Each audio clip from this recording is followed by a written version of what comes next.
TMC नेता और संदेश खाली कांड के मुख्य आरोपी शाहजहां शेख को बशीरहाट कोर्ट ने 10 दिन की पुलिस हिरासत में भेजा। राज्यपाल ने कहा, बंगाल में खत्म करनी है हिंसा।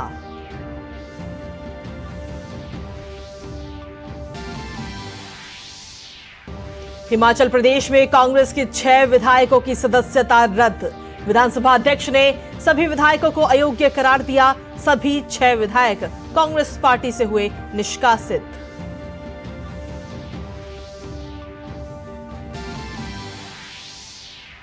भारत और मॉरिशस के प्रधानमंत्री आज वीडियो कॉन्फ्रेंसिंग के माध्यम से मिलकर करेंगे मॉरिशस के अगालेगा द्वीप में 6 सामुदायिक विकास परियोजनाओं का शुभारंभ। नई हवाई पट्टी और सेंट जेम्स जेट्टी का भी करेंगे उद्घाटन।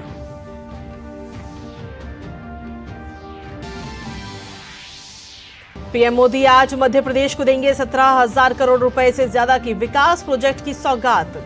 विकसित भारत विकसित मध्य प्रदेश के तहत शुरू होंगी अनेक परियोजनाएं।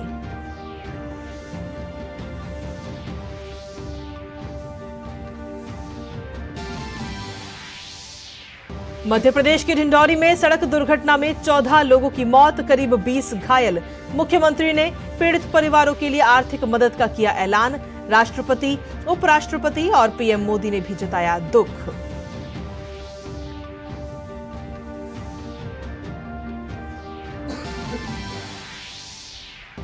लोकसभा चुनाव के मद्देनजर बीजेपी की आज होगी पहली केंद्रीय चुनाव समिति की बैठक। देर शाम प्रत्याशियों की पहली सूची जारी होने की संभावना।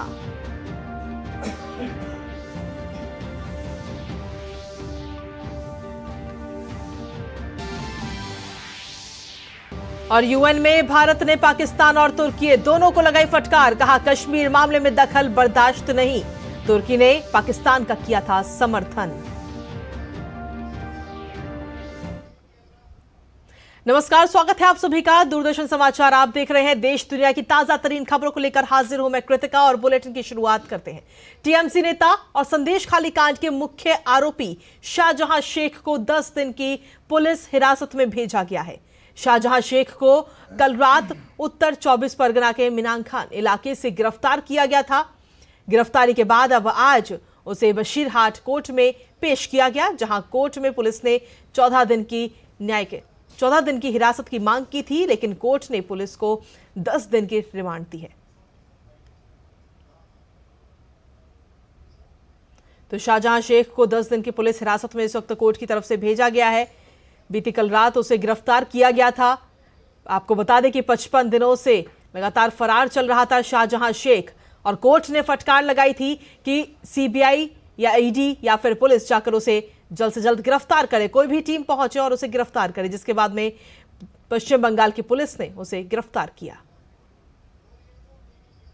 और उस केस में 14 डेज का पीसी मांगा था, उसमें 10 डेज अलाउ हुआ है। लाइनेट को 10 डेज के लिए पीसी अलाउ किया है। इसमें वो जो ईडी ऑफिसर्स जो संदेशखाली में जाकर उनके बाड़ी जाकर जो उनको notice serve by investigation purpose उनको तरह मीट करने जा रहा था, उसमें उन्होंने इंस्टिगेट किया। कुछ लोगों ने मिलकर ईडी ऑफिसर्स पर कुछ अटैक हुआ था। उसमें बहुत सारे ईडी ऑफिसर्स इंजर्ड हुआ, ग्रीवियसली इंजर्ड हुआ था। उसका गाड़ी भी टूट गया था, भंगचूर हुआ था, ठीक है। और उन लोगों का जो मोबाइल, लैपटॉप, जो पेपर्स, डॉक्यूमेंट्स उन्होंने स्नैच कर लिया था। वहीं पश्चिम बंगाल के राज्यपाल सीवी आनंद बोस ने कोलकाता में कहा कि आज बंगाल में हम अंत की शुरुआत देख रहे हैं। संदेश खाली घटना के मुख्य आरोपी की गिरफ्तारी सभी के लिए आंखें खोलने वाली है। हमें बंगाल में हिंसा को खत्म करना है। साथ ही उन्होंने आगे कहा कि आने वाले दिनों में हमें कड़ी कार्रवाई करनी होगी। We see the beginning of an end. The arrest of the prime accused in the Sandesh Gali incidents is an eye-opener for everyone. This is only the beginning. Last election, Panchayat elections, I had the opportunity to go to the field, interact with the people, interact with the victims and the prey. I could gather that this, what I can call, what the people call, the Gunda Raj is very much there in many pockets of Bengal. Strong action has to be taken. This has to be nipped in the bud. That is the exercise which we should all focus on in the coming days. वहीं पश्चिम बंगाल में TMC नेता शाहजहां शेख की गिरफ्तारी पर संदेश खाली की महिलाओं में भी काफी खुशी है। आपको बता दें कि यहां पर महिलाएं एक दूसरे को मिठाई खिलाकर जश्न मना रही हैं। संदेश खली में बड़ी संख्या में महिलाओं ने शाहजहां शेख और उनके करीबी सहयोगियों पर जबरदस्ती जमीन हड़पने और यौन उत्पीड़न जैसे गंभीर आरोप लगाए थे। तो ये तस्वीरें आपको दिखा रहे हैं संदेश खली की, जहां पर महिलाएं लगातार पिछले कई दिनों से विरोध प्रदर्शन कर रही थी, आंदोलन कर रही थी शाहजहां शेख के खिलाफ। और वो जो लगातार जिस तरीके से अत्याचार लगातार कर रहा था उसके खिलाफ ये महिलाएं अपनी आवाज को लगातार बुलंद कर रही थी। और उसके बाद में जब अब जाकर शाहजहां शेख की 55 दिनों के बाद में गिरफ्तारी हुई है तो ये महिलाएं खुशी मना रही हैं, गुलाल लगा रही हैं, एक दूसरे को मिठाई खिला रही हैं। वहीं हिमाचल प्रदेश में राज्यसभा चुनाव के दौरान क्रॉस वोटिंग करने वाले कांग्रेस के 6 विधायकों की सदस्यता रद्द कर दी गई है। विधानसभा अध्यक्ष कुलदीप सिंह पठानिया ने कहा कि इन विधायकों ने व्हिप का उल्लंघन किया है, इसलिए उन्हें विधानसभा से अयोग्य घोषित किया जाता है। स्पीकर ने दल बदल कानून के तहत यह फैसला सुनाया है और जिन विधायकों की सदस्यता रद्द की गई है उनमें धर्मशाला के विधायक सुधीर शर्मा, सुजानपुर के विधायक राजेंद्र राणा, कुटलेहड़ के विधायक देवेंद्र भुट्टो, गगरेट के विधायक चैतन्य शर्मा, लाहौल स्पीति के विधायक रवि ठाकुर और बड़सर के विधायक इंद्रदत्त लखनपाल शामिल हैं। That the respondents have incurred disqualification under para 2, 1, clause 1, subclause A of the 10th schedule, and therefore I hold and declare that respondent number 1 to 6 ceased to be member of Himachal Pradesh Legislative Assembly with immediate effects. और इसी पर ताजा update ले लेते हैं। हमारे साथ में शिमला से हमारे संवाददाता धर्म प्रकाश इस वक्त जुड़ रहे हैं। धर्म प्रकाश, देखिए बड़ी खबर इस वक्त सामने आई है, जिन 6 विधायकों ने क्रॉस वोटिंग की थी उनको इस वक्त विधानसभा से एकदम सदस्यता से हटा दिया गया, उनकी सदस्यता रद्द कर दी गई है। फिलहाल आपके पास क्या कुछ ताजा अपडेट मिल रही है? बिल्कुल कृति, ये बहुत ही बड़ी अहम खबर है हिमाचल की सियासत के लिए, हिमाचल की राजनीति के लिए, क्योंकि जो 6 विधायक बागी चल रहे थे कांग्रेस पार्टी से, अब स्पीकर ने उन्हें अयोग्य घोषित करार दे दिया है। यानी ये 6 विधायक अब विधायक नहीं हैं। और हालांकि अभी ये इसे चैलेंज कर सकते हैं, लेकिन अभी के लिए क्योंकि स्पीकर ने इस मसले पर फैसला दिया है तो अब ये बड़ा एक्शन, कल स्पीकर ने इस मामले में फैसला सुरक्षित रखा था। दोनों पक्षों की जो वकील हैं उन्होंने अपना अपना पक्ष रखा था, सरकार की तरफ से भी और 6 बागी विधायकों की तरफ से भी। कल फैसला सुरक्षित रखा गया था और आज इस पर आखिरकार स्पीकर ने फैसला दे दिया है और सभी 6 विधायकों को जो उनकी सदस्यता है वो रद्द कर दी है, अयोग्य घोषित करार उन्हें दिया गया है। स्पीकर एंटी डिफेक्शन लॉ के तहत कानून का उल्लंघन हुआ है, व्हिप जारी किया गया था सभी विधायकों को, लेकिन उसका उल्लंघन उनकी तरफ से किया गया, जिसके बाद उनके खिलाफ ये कार्रवाई की गई और दल बदल विरोधी जो कानून है उसके तहत इनकी जो सदस्यता है विधायक की है उसको रद्द करते हुए इन सभी को अब अयोग्य घोषित करा दिया गया है। दूसरी तरफ भारतीय जनता पार्टी की भी एक बैठक कल हुई थी और अभी भी जो अध्यक्ष है, प्रदेश अध्यक्ष राजीव बिंदल, वो एक प्रेस कॉन्फ्रेंस करने वाले हैं। तो दोनों तरफ से अब सियासी समीकरण बिठाने की कोशिश की जा रही है, लेकिन अभी के लिए हिमाचल से ये ताजा अपडेट है कि 6 बागी विधायक जो कांग्रेस के थे उनकी सदस्यता विधानसभा से रद्द कर दी गई है। धर्म प्रकाश, अगर देखा जाए तो अब आगे इन 6 विधायकों के पास में क्या कुछ रास्ते हैं, कौन से रास्ते पर जा सकते हैं, या जिस तरीके से सदस्यता इनकी रद्द की गई है क्या इसके खिलाफ भी कोई ये कदम उठा सकते हैं, इस फैसले के खिलाफ?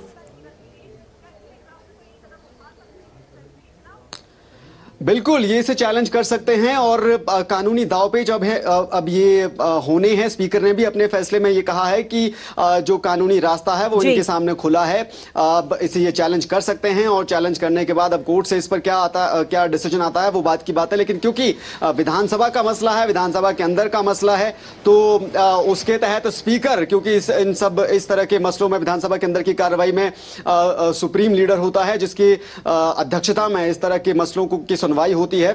तो अभी के लिए स्पीकर ने कार्रवाई करते हुए इन सभी को विधानसभा की सदस्यता से अघोषित करार कर दिया है, अयोग्य करार दे दिया है। लेकिन अब कानूनी लड़ाई ये विधायक जाहिर तौर पर इस मसले में लड़ेंगे। जी धर्मप्रकाश, एक बात और आपसे जानना चाहेंगे कि इन 6 विधायकों की विधायकी जाने के बाद में भारतीय जनता पार्टी का क्या स्टैंड सामने आ रहा है, क्योंकि बीजेपी लगातार ये कह रही थी कि इन 6 विधायकों ने अपने दिल की बात सुनी है और तब वोट किया है।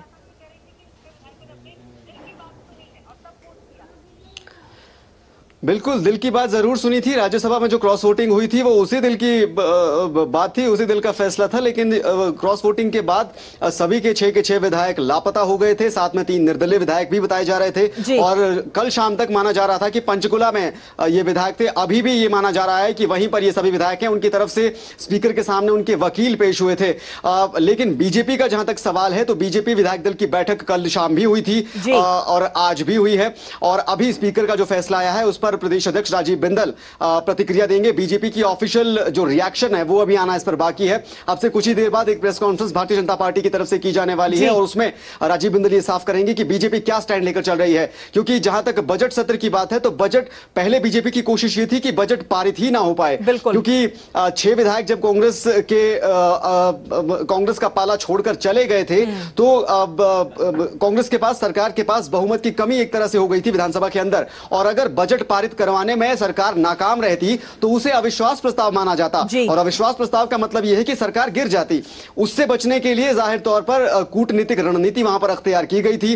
विपक्ष के 15 विधायक जब सस्पेंड कर दिए गए और 10 बाकी बचे विधायकों ने खुद ही वॉकआउट कर दिया तो बिना विपक्ष की मौजूदगी के ही बजट को पारित कर दिया गया। और बजट पारित होने के बाद, क्योंकि विधानसभा का जो सत्र था वो आज 29 फरवरी तक चलना था, लेकिन क्योंकि विपक्ष की गैर मौजूदगी में बीते रोज ही बजट पारित कर दिया गया, हाउस के पास कोई बिजनेस बचा नहीं, जिसकी वजह से सदन को स्थगित करना पड़ा अनिश्चितकाल के लिए। लेकिन उसके बाद सदन के बाहर जो सियासी समीकरण है उनको लेकर रस्साकशी शुरू हो गई और अब बीजेपी इस पर फिलहाल पिक्चर से बाहर है। लेकिन क्योंकि कांग्रेस के अंदर का ये पूरा मामला है, जो खेमेबाजी कांग्रेस के अंदर से हमेशा से चली आ रही है, जो गुटबाजी चली आ रही है, जिसकी एक तस्वीर जग जाहिर अब फिर से हुई है, उसमें बीजेपी की पहले ये कोशिश थी कि शायद सींधवारी हो सकती है। लेकिन क्योंकि दोनों के बीच का ये मामला है, 6 के 6 विधायक सस्पेंड अब अयोग्य घोषित हो चुके हैं, तो अब बीजेपी आगे क्या कुछ रणनीति अख्तियार करेगी उसको लेकर मंथन का सिलसिला जारी है। लेकिन इस स्पीकर के फैसले पर बीजेपी का क्या रिएक्शन है उसके लिए थोड़ा इंतजार करना होगा।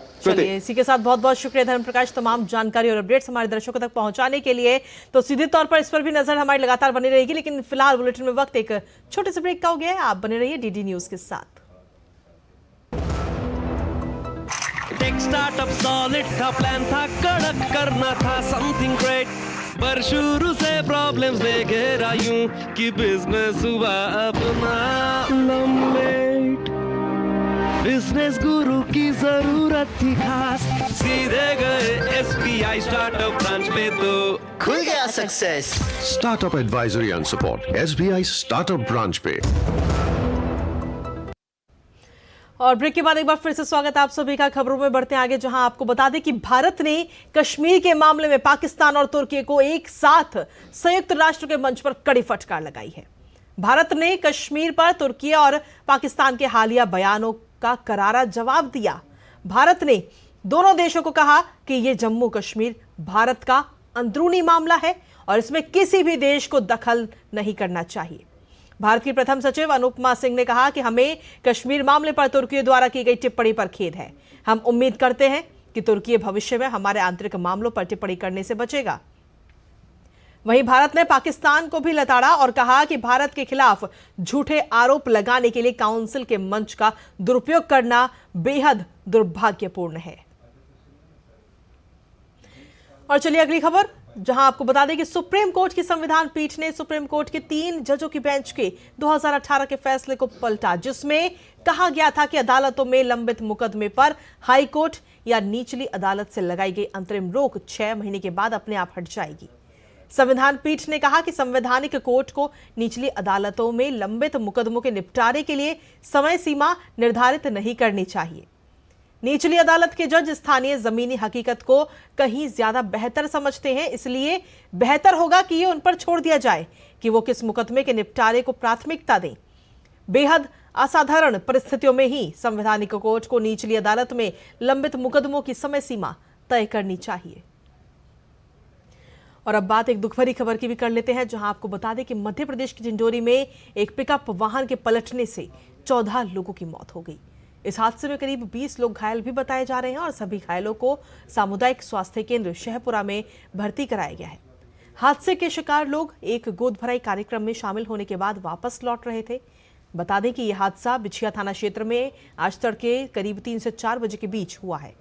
वहीं मुख्यमंत्री ने हादसे पर दुख जताया और मृतकों के परिजनों को 4-4 लाख रुपए आर्थिक मदद का भी ऐलान किया है। साथ ही घायलों के इलाज के निर्देश भी दिए हैं। और वहीं के चेलामल दक्षिण अंडमान में ऑर्गेनिक खेती करती हैं। वो अपनी जमीन पर खाद और मल्चिंग के साथ नारियल और हल्दी और अदरक जैसे अन्य फल सब्जियां भी उगा रही हैं। आपको बता दें कि इस साल उन्हें अनसंग हीरोज श्रेणी में पद्मश्री से सम्मानित किया गया है। हमारे संवाददाता नंदिता डागर से उन्होंने खास बातचीत की है दक्षिण अंडमान में, वो आपको सुनाते हैं। कैसे ऑर्गेनिक फार्मिंग करते हैं? नहीं, हम लोग पहले से बचपन से हम लोग वही टाइम से कुछ ये केमिकल नहीं मिला था, इसलिए हम लोग वही टाइम से पत्ती उत्ती सारा गोबर का उसको खाद में रख के हम लोग कंपोस्ट करके हम लोग उसमें करा। और हम लोग आके भी इस तरह करना ऑर्गेनिक बोलने से ऑर्गेनिक कैसा हम लोग नारियल का छिलका पत्ती सारा इंटरक्रॉपिंग अंदर करा। वो नारियल का पहले पल नहीं आया, ज़्यादा पल नहीं है, हम थोड़ा सब्जी काट के काय पाल के रखा था। इसलिए एग्रीकल्चर में सारे लोग आके बोला इस तरह थोड़ा इसका अंदर कुछ सब्जियां करने से कुछ करने से आएगा करके, इसलिए हम थोड़ा से करके देखा।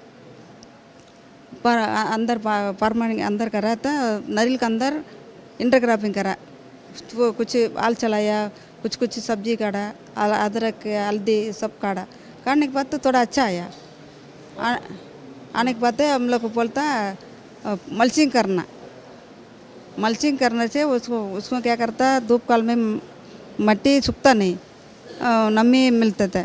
वो बारिश टाइम ना वो तो सूख के उसको थोड़ा चढ़ के खाद बन जाता, इसलिए ऑर्गेनिक के लिए हम लोग को खाद नहीं डालते। इसलिए मधुमक्खी भी पालता है, इसलिए मधुमक्खी रहना था किसान के लिए। नहीं होने से देश में मधुमक्खी नहीं होने से फल नहीं आएगा करके, बहुत जरूरी है। हाँ, इसलिए हाँ। आपको पद्मश्री भी मिला इस साल, किसने नॉमिनेट किया आपको? हम तो पूरा काम हमको पद्मश्री मिलेगा करके हम नहीं करा। हाँ, पता है, लेकिन हाँ, इसलिए हम क्या करा, हमको छोटा उम्र से 50 छोटा उम्र से मेरा पति डेथ हो गया, इसलिए हम 4 बच्चा पालना उसके लिए पूरा खेती करा, हम अकेला काम करा। और चलिए खबरों में आगे बढ़ते हुए अब बात कर लेते हैं सेहत से जुड़ी खबर की। दरअसल लाइलाज कैंसर के इलाज में अब एक बड़ी सफलता मिली है, जहां कैंसर के इलाज के लिए टाटा हॉस्पिटल और IIT मुंबई ने ब्लड कैंसर के इलाज के लिए एक नई तकनीक कार टी सेल थेरेपी बनाई है। कार टी सेल थेरेपी से ब्लड कैंसर के मरीज ठीक हो रहे हैं और अब तक 60 मरीज कार टी सेल थेरेपी से ठीक भी हो चुके हैं।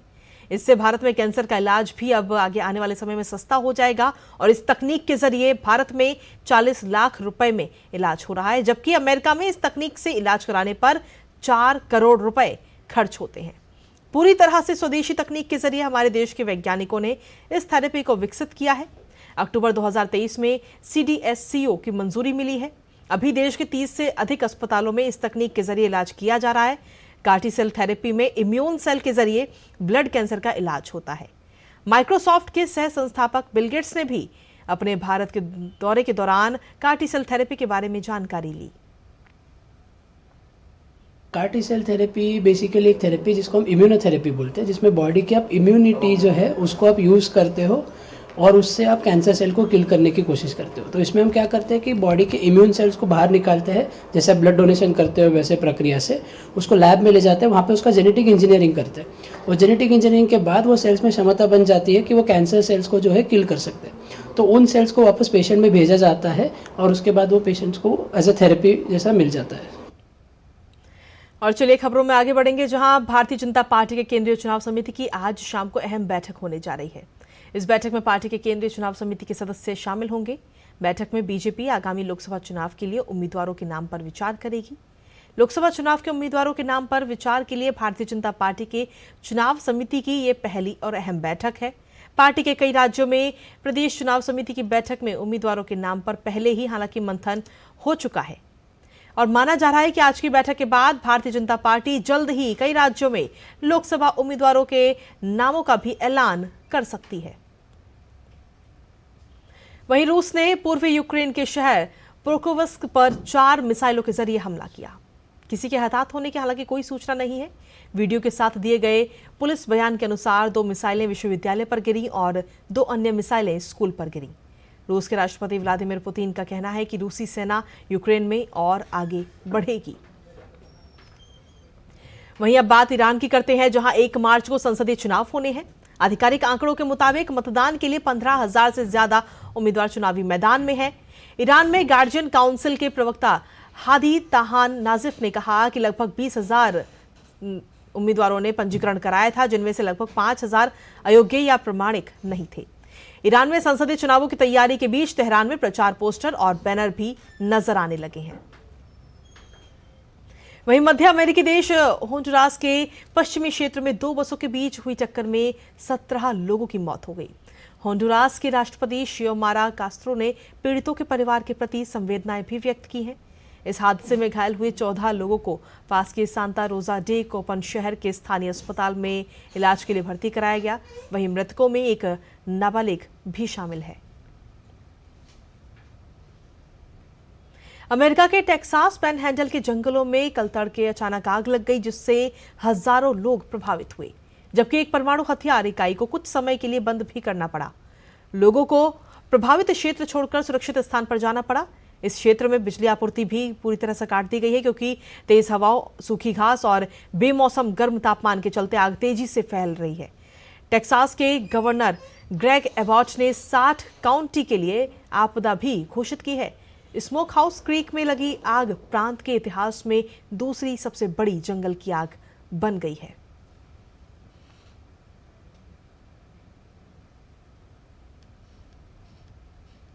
वहीं बीते कल नॉर्वे में हेलीकॉप्टर की समंदर में क्रैश लैंडिंग हुई। इस हेलीकॉप्टर में 6 लोग उस दौरान सवार थे। हालांकि बाद में सभी लोगों को समंदर से बाहर निकाला गया और तुरंत ही अस्पताल में भर्ती कराया गया। वहीं एक पुलिस प्रवक्ता ने बताया कि हेलीकॉप्टर सिकोर्स्की S-92 मॉडल था और दुर्घटना के समय खोज एवं बचाव प्रशिक्षण मिशन पर था। अमेरिकी राष्ट्रपति जो बाइडेन को लेकर उनके डॉक्टरों ने उनकी वार्षिक शारीरिक रिपोर्ट जारी की है। डॉक्टरों ने कहा कि बाइडेन हफ्ते में 5 दिन व्यायाम करते हैं और ड्यूटी के लिए फिट हैं। साथ ही रिपोर्ट में कहा गया कि 81 वर्षीय बाइडेन का पिछले साल आखिरी बार रूट कैनाल हुआ था। उनका स्लीप एपनिया का इलाज भी किया जा रहा है, लेकिन उनका स्वास्थ्य फिलहाल अच्छा है। वहीं डॉक्टर केविन ने कहा कि बाइडेन को चलने में अकड़न महसूस हो रही है, लेकिन पिछले साल से उनकी स्थिति इस बार बेहतर है। साथ ही उन्होंने बताया कि बाइडेन के स्वास्थ्य को लेकर फिलहाल कोई नई चिंता नहीं है। व्हाइट हाउस की प्रवक्ता कैरिन जेन पियरे ने H-1B वीजा प्रक्रिया पर पत्रकारों से बात की। उन्होंने कहा कि अमेरिका H-1B वीजा प्रक्रिया को बेहतर बनाने के लिए लगातार काम कर रहा है और उन कानूनों पर काम कर रहे हैं जिसके जरिए कानूनी तरीके से विदेशी लोग अमेरिका के स्थायी निवासी बन सकें। प्रवक्ता कैरिन ने बताया कि DHS H-1B वीजा से संबंधित नियमों को साफ किया, जिससे इस प्रणाली को मजबूत किया जा सके और धोखाधड़ी को कम किया जा सके। इन बदलावों से प्रक्रिया आगे आने वाले समय में और निष्पक्ष होगी।